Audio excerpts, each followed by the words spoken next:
If you are an avid follower or subscriber, more or less siguro alam mo na that I'm using TFP Warrior basic approach para maturuan kayo that you can easily make decent money out of this strategy. Pero, I was kind of hesitant na ituro tong next concept in support of that TFP Warrior system. Nevertheless, since maraming sumusuporta sa akin and I do appreciate you guys, so this is my way or an act of giving back para sa inyo guys. So again, I will teach you one powerful concept and approach na ginagamit ko on top of that TFP Warrior system so you can make more money and make it a more high probable setup. What is good mga champion, and welcome back to another video. So for today's video guys, let me share with you one of the biggest trades I've had from last week. Okay? And as I have mentioned, ituturo ko rin sa inyo guys yung secretly ginagamit ko on some of my videos and trades using TFP Warrior system. Take note, I haven't expound that yet. Don't get me wrong, this is just a small fraction of what I'm teaching sa VIP one-on-one mentorship program. So if you want to learn more of that and make more money, please watch the rest of the video. Nga pala, again, if you want to be part of our growing TFP VIP Champions community, you may want to check out our 90-day Forex one-on-one mentorship program. As I have mentioned, I do have two options. Okay, the option one is for all those people who want to have a one-on-one session by Zoom. And for the option two, again, these are for the people that have struggles or difficulties when it comes to their schedule. But take note, I do have prepared all the masterclass lessons recorded so that you can learn at your own pace. So there's no excuse learning the TFP VIP champion system. Kung naghahanap kayo ng one of the best reputable trading brokers out there, you may want to consider Tickmill as your one-stop trading solution. They offer a variety of trading accounts with the tightest spread available in the market. So again, they have deposit and withdrawal options, which I think mostly are available in every country that you are in. So at the same time, sabi ko nga, if you are new to Tickmill, they have what we call as a $30 welcome account, which you can utilize. At the same time, profits can be withdrawn. Alright guys, so again, one of the powerful concept that I can share with you, okay, which is just a small fraction of what I'm teaching sa VIP, is what we call as the break and scale down process. Okay, so the idea of a break and scale down process is to have a significant change of momentum before going to a much lower time frame. What do I mean by that? Okay, so imagine we have certain candle here. Let's say this is a bearish candle. Okay, we have wicks. Right. Okay. So that means when we have a bearish candle, you see or simply it has a closing price lower than your opening price. So that makes it a bearish candle. On top of that, what we want is simply a dominant break. Okay? Break means we need to see break of your hold on. Okay. When I talk about break, it's all about exceeding the highest point value reached of your previous candle. Ibig sabihin yan, yung wicks would matter pagdating sa approach na to. So, bakit? The highest point and lowest point value or yung wicks represented itong candlestick na yan is very significant when it comes to knowing yung range na inabot ng price. Okay? Kaya nga siya nagkakaroon ng wicks kasi there is some areas of value or price value na inabot niya but it didn't settle from that same timing. Okay? So that means, for example, we're aiming for a buying position. what we want is a dominant change of momentum when it comes to your uh, previous candle high or highest point value reached. Ibig sabihin yan, we can only go down to a lower time frame once we have this valid break of candle. Ibig sabihin, scale down means we want to see what is happening to a much lower time frame. That means from this candle or two candles, we will see more detailed structure to the lower time frame. And that would be the sequence. Ibig sabihin, every time we have a valid break, okay, of the opposite momentum, that means we can now go down to a lower time frame to see what is happening so that we can apply as a support yung ating TFP Warrior System Rules.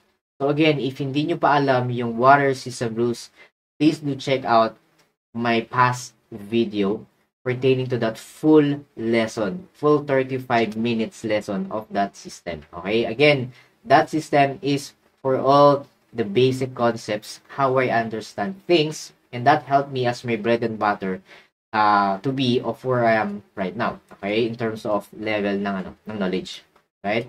So, given that, let's try to apply and I will share with you step by step as I normally do. Ano nangyari dun sa past trade ko from last week, which I've earned around 5,000 US dollars, right? So, again, from this approach,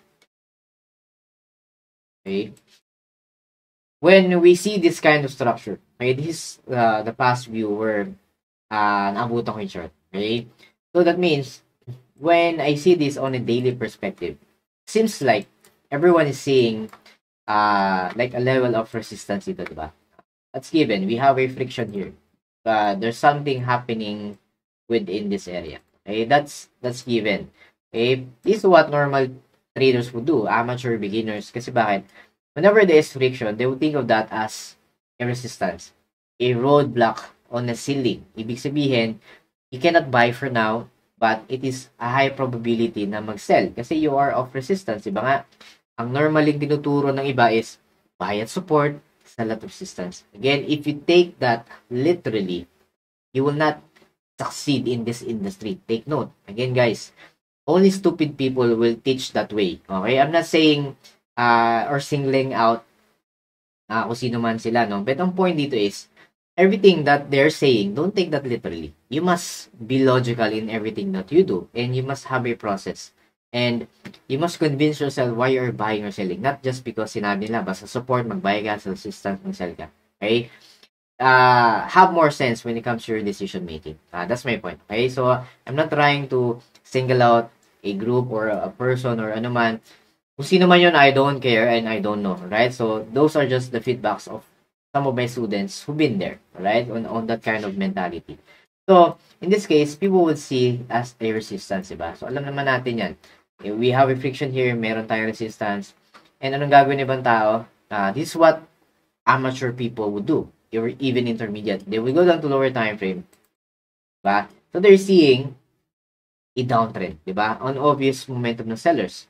In that case, they would think na, okay, nabasag kasi natin yung recent support. That means we are of dominant selling.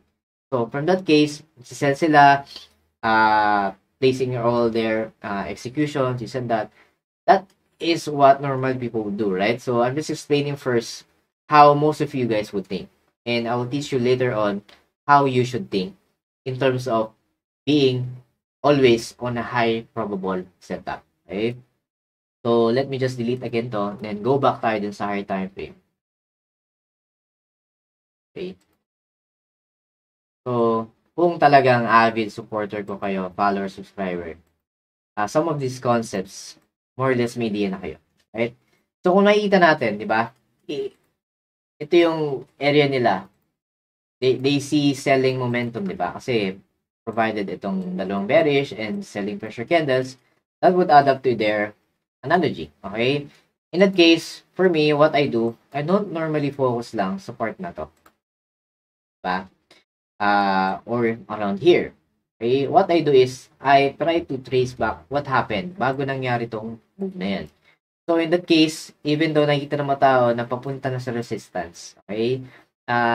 that is always not the case. Okay, ang iniintindi ko is, bago nangyari to, what happened? What was the structure, di ba? So, kung titignan natin, it was, I think, quite evident na, okay, maybe they're selling because they want to ride the wave.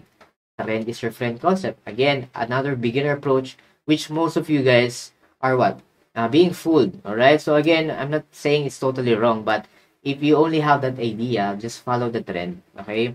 You might miss out a lot of big opportunities, okay? So in that case, okay, kita naman natin na meron tayo ditong series of what? High, lower low, lower high. So the normal downtrend, okay? So what I do is, and what I teach from basics, di ba? We should always group series of trends para you can isolate them from each other, right? So alam natin na meron tayo ditong downtrend, okay? Pretty much straightforward. Kasi bakit? It doesn't deviate from its normal structure. Okay? So kung titignan natin, meron tayo ditong mga lower high. Ito yung mga peak ng inyong lower high. Okay? So from that, alam ko that something that would deviate from this prior trend would make it more abnormal, di ba? Or something, maybe momentum would be changing. So kung makita natin the recent swing from this higher time frame daily perspective, kita natin na market nagkaroon tayo ng uptrend. So from this low, diba? And then high, higher low. And then what happened? This recent higher high exceeded itong level of what? Previous lower high mo. That means something is off. Bakit? This swing move actually deviated from the normal move ng downtrend. Okay? What do I mean by that? What I mean is, ang usual move ng market is, diba? Lower low, lower high. So, ayan. It's something deviated from that. Meaning, instead na lower high, it created what? New high. Diba? So, that means, this is something questionable. Would I now be interested to sell? Or people would think, no, it's just a correction from this level. But take note, we have a previous lower high that has been broken. That means, significant pa rin yun. Okay? Hindi mo pwedeng sabihin, dito siya naglaki, then I can sell, diba? So, that can be the case on how normal traders or amateur traders would think. Okay? But, take note, maybe I'm saying things differently than most of you guys. Okay? So, that means I can isolate this trend now as my transition. Okay? So, alam na to ng iba kong tinuturuan pa on a private na is one of the basic concepts. Again, I don't want to sabihin na secret or what. This is just simple basic market structure learning, di ba? Kung meron kayong guru or meron kayong coach na hindi to tinuturo, hindi na anuhan, na pasadahan, then you're missing out a lot of details, okay? And, of course, a lot of pwedeng maging beneficial sa inyo, right? So, again, I can isolate this as a transition move. Transition means something na abnormal from your prior trend. Kasi bakit? Instead na lower high, it created now a recent high. That means, am I confident now to sell? Okay? People think, nasa resistance tayo eh. That may be the case, pero take note, whatever happens sa lower time frame may be supporting kung ano mangyari in future for the higher time frame.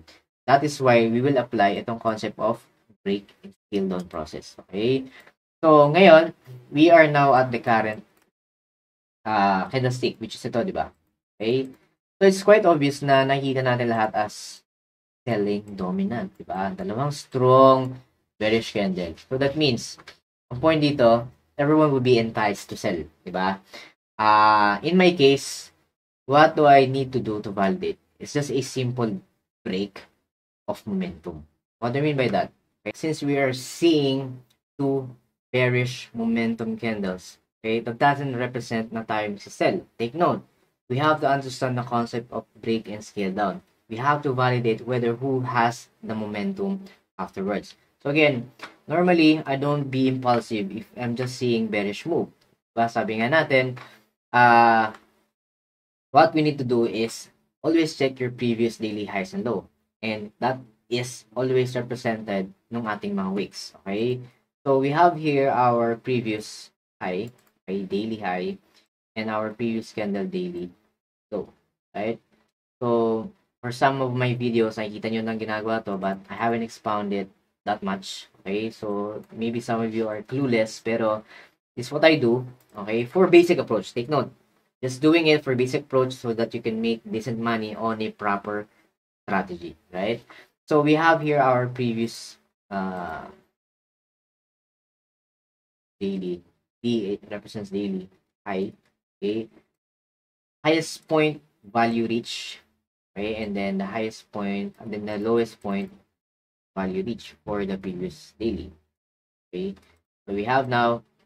So ang goal natin, okay, is if this would really go up or go down, it will just have a follow-up, di ba? Na magkaroon tayo ng breakout again. Okay, take note, when we're referring to previous candle, it must be the previous from the current candle. So, ibig sabihin yan, we're expecting something whether up or down. Okay, so either way, if that would be the case, if this will have a follow through going down, then I might look for selling opportunity.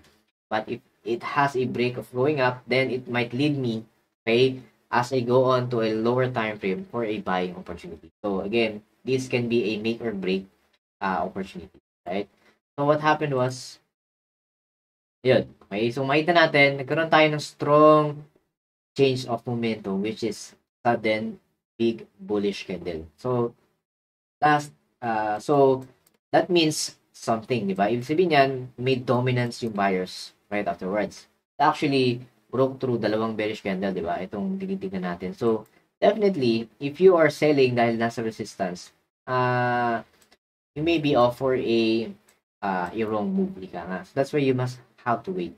Okay, in that case, nabasag natin yung previous daily high. And that represents our break process per sequence. Okay? Second sequence, I might need to see what's happening inside. Diba? So that means I might need to go down to lower time frame to scale down so that I will see more structure. Right? So the next level would be significant for day trade is 4 hours. Right? So tayo na 4 hours. Okay? So 4 hours, you can clearly see na nagkaroon tayo ng recovery, di ba? So, makita nyo, coming from a dip, going down, market went through a recovery phase. Karoon tayo ng strong bullish momentum. Nevertheless, may sumingit na bearish candle. That means mayroong presence pa rin sellers. Okay? If that's the case, I just want to validate. Then, we have to, again, follow through with the same sequence of break and scale down. So, I might need to use the previous daily previous 4-hour highs and lows. So, ito yun. Previous 4-hour. Okay. Meron tayong previous 4H high and previous 4H low. Okay. So, from that is quite significant dahil again, alam natin yung gusto natin mangyari. So, if this would really go up, you might need to see a bullish market breaking this level, previous high. But if it is going to the opposite, meaning it broke through this bullish candle going down, then whatever is happening sa daily may not be a long term. Ibig sabihin, it might be providing me a short-term move of a selling momentum. Okay, that's why you must see nasa yung range na pwede mong basagin muna. Okay, meaning factor dyan yung waiting time. So, what I'm after is more like a chain of event. Anong ibig ko sabihin ng chain of event? Diba? So, alam natin, whatever happening sa daily, okay, if there's a valid break, meaning magkakaroon tayo ng lower time frame. Ibig sabihin, scale down the process. So, when we go down to lower time, like for H, we might need to see again a break that will lead us to another process or sequence to 1 hour up until papunta tayo sa execution, which is yung say 5 or 15 minutes. So makita nyo from a daily perspective, we need to break, then we can scale down to 4 hours, the time frame. And then once there is a sufficient break, leading us to the same momentum or the opposite, again, magkakakonekta na lang naman yan. So that means I might need to go down to H1, then leading me to 5 minutes for my approach o kaya sa sequence. So, makita nyo, we are actually utilizing what we call a top-down analysis. We're seeing bigger picture up until to our execution time frame, which is a lower time frame. Right? So, we need that to refine our entry and better our risk-reward ratio so that we can see a shorter move with a higher reward. So, low risk, high reward approach. Okay, so ngayon, let's just wait and see what happened from that time. Okay, not quite. Ibig sabihin, it's just playing around in between ng ating highs and lows. So, don't have to do anything. So, we just wait. Okay, take note, I'm utilizing alert. That's why I don't have to look at the charts every now and then. Just think of that as well. Okay. So, you can clearly see that mayroong presence of buyers. Meron tayong buying pressure candle. That would mean a lot. I install mo.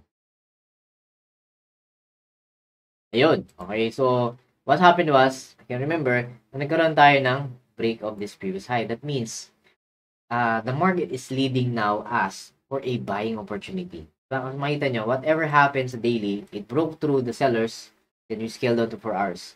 Diba? So that means, nangyari naman ngayon, we broke through this level of highs ng buys for a follow-up. Again, a build-up of momentum for buying opportunity. Ibig sabihin, market's leading me to a buy setup. Okay, so ngayon, meron tayong break, diba? Yun. So, kung meron tayong break, that means na we now have to scale down. See what is happening inside this candle, diba? Same process. So, I might need to go down now sa 1 hour. Same process as a scalping level. Okay? So, anong gawin ko ngayon? Take note na even if I use itong level na to, yan, significant pa rin ito, yung 4-hour level natin. And also this previous high and lows ng ating H1. So, ilagay natin ang label pa. Previous H1 high and previous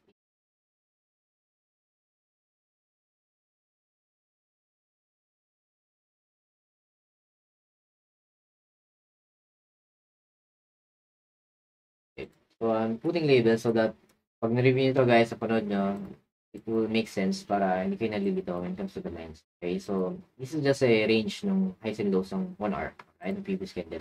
Ang goal natin, mabasag natin yan, right? So, that's the main goal. So, ano man nangyari ngayon? Okay, so seems like lapat pa rin sa body sa week. So, not yet.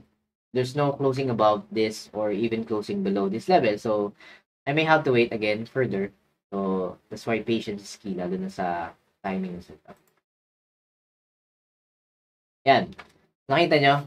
Everything falls to a certain event. Kasi, if this is really a good momentum ng buy, whatever happening sa higher time frame, daily, for 1 hour, magkakakonekta lang yan. Right? So, ngayon nangyari, nagkaroon ulit tayo as we held on sa 1 hour. Okay? Meron ulit tayong break. And then, I'll see what's happening now sa execution time frame. Now, I can have the right to go down sa 5 minutes. Makita nyo? Not necessarily na sa daily ako. I'm always long term. Diba? I'm doing this for me to show you na kahit daily ka, you are still significant makakuha ng mga short-term trades. Ang better dyan is makita mo what is happening from your surroundings. Okay? From a different angles, ika nga. So, ngayon, pwede na ako pumunta ng 5 minutes to see what is happening. So, may mga level tayo na significant, di ba? Tingnan natin. Tayo ng 5 minutes. Okay? So, yeah. Let's just extend some few lines. Ito yung 4-hour na significant level. So, as I see here, okay, ito yung previous low. Makita nyo, meron ba nakita yung mga confluence? Okay? Speaking of our TFP wire system, dito nyo na sila incorporate when it comes to execution. Okay? So, you might also use that from a higher time frame. But point dito, our main topic is utilizing yung ating break and scale down process. Okay? So, TFP wire system for buying setup, just a review, di ba? So, mga hindi pa nakakalam, please review. Okay? You must be above nitong horizontal level, above nitong horizontal support, and above our counter trend line resistance break. So, ang tinutumbok natin lagi ay itong part na to as our what we call as HPT or high probability trade zone, HPT zone, tinatawag, right? So in that case, I'm seeing confluences, diba? Kahit hindi ko pa ginagawa ngayon sa linya, pero I'm already viewing that in terms of my perspective, diba? So clearly we can connect all of these levels. Okay, natin gamit to. Refine natin. Hindi yan magamit. Gawin natin blue para may distinction. Okay, so ito, yan. So ngayon, ano pa? Ito, counter trend line. Diba? Ibig sabihin, more or less, we're, so tinutumbok natin na HPT or a buy, HPT buy. Diba? So that's what I was viewing last week, diba? Yun yung level na yan, right? So ngayon, I can place limit order since more or less I'm confident of what I'm doing, or simply I must wait for buying pressure candles. If that's the case, kasi ang tinutumbok natin is buying setup, diba? So, anong mangyari dyan? So, all I have to do is wait. Anong pwede mang gawin niyan sa market, diba? So, again, patience is key. You don't have to be impulsive kasi yung iba, pag tumataas, iba, hinahabol yung price. No. Know your level. Kung meron kayong sistema, know your proper buying level. Hindi pwedeng bahala, pwede na dyan. Okay? So, that's not the case. Right? Alright. Okay? So, kung makita nyo, we have this level of what? Diba? Meron ng more or less buying pressure. So, if I'm not aggressive, I can enter naman here. Right? So, ito yung ating right after this candle. And then stop loss natin just around this level, around this range. Or more or less, if you are like well off pagdating sa capital, di ba? Pwede mo namang i-extend kung ano man. So, you have all the right. So, pwede mong i-extend up until here. Okay. So, ang iyong take profit would be, okay, I was just aiming 1:3, but again, along the process, I hold the trade for around 1:5, if I'm not mistaken. Kaya, roughly around 5K. Okay. Again, this is just how I view things, di ba? When it comes to HPD. So, okay, so, sa previous level na yan. If I'm not mistaken. So, let me just facing natin. 5-ish. Ganun, diba? So, roughly around that level. So, what happened was, obviously, I entered next value candle kasi nakakita na ako ng buying pressure. Clear buying pressure candle. Even though this is selling a bearish candle, again, the formation of the wicks or the candlestick itself represents a buying momentum or presence on buyers. At that time, obviously, trigger ka, diba? So, following candle. Alright. So, again, more or less around this level, I have entered the market.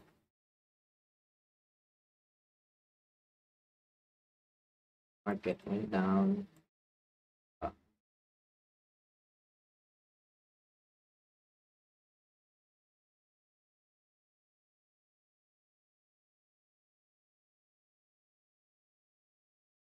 Makita nyo, tinumbok niya talaga yung HPT zone, di ba? I might have an early entry, but again, I'm seeing already buying pressure. So that means, more or less, the same thing, di ba? So what happened was, builds up momentum,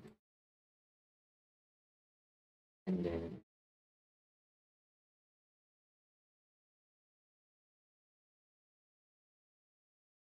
yeah, if I can remember, nag-consolidate pa to before it reached my take profit.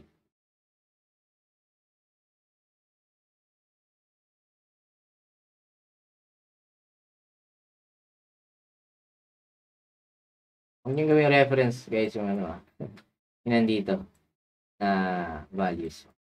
Siyempre, you always want to make people guess. You don't want to divulge everything when it comes to your own money. You don't need to flex. I'm teaching you guys a process. Not really flexing, but rather more on teaching you the process of what happened so you can learn it by yourself. So that's my main purpose. Okay, so what happened. Really, I'm in profit during this time, so I was confident na it would go to my TP. 1:5.